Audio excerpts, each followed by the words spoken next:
家长不会让我学古筝，客家人哈，长辈啊总觉得要望子成龙，望女成凤。把时光推移到50年前，谢逸宏选填音乐科系的志愿卡被父亲撕得粉碎。想学古筝的他，离开苗栗到台北念书时，挪用生活费偷偷学。每天大概剩下5块钱来果腹，5块钱能买什么呢？5块钱买烧饼可以买6个。那时候民国53年的时候，吊烧饼学古筝，心甘情愿。比起兄弟念到博士，薪资无法相提并论，谢逸宏丝毫没有后悔，一路执着投入古筝音乐。弹古筝第一个动作是齐弹，齐弹就是我们抓东西的动作，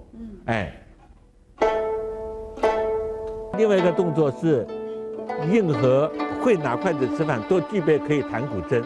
演出时必定选奏客家曲调。身为客家人，谢逸宏组社团，坚持不能忘与客家连结。头份是那个客家村庄嘛，大家都会唱古筝当卡拉 OK 给他们在唱歌。我觉得可以找到同好是很难得的事情，每个礼拜都很期待上课的那一天。热情、热度倾注于弹指间。最年轻的徐家伟看爷爷年纪的谢老师，活到老，弹到老，感受着对音乐的执着和努力。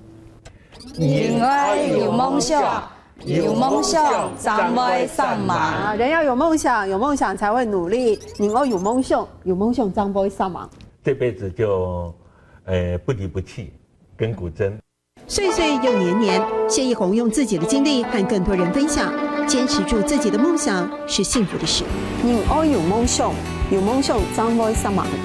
人要有梦想，有梦想才会上忙。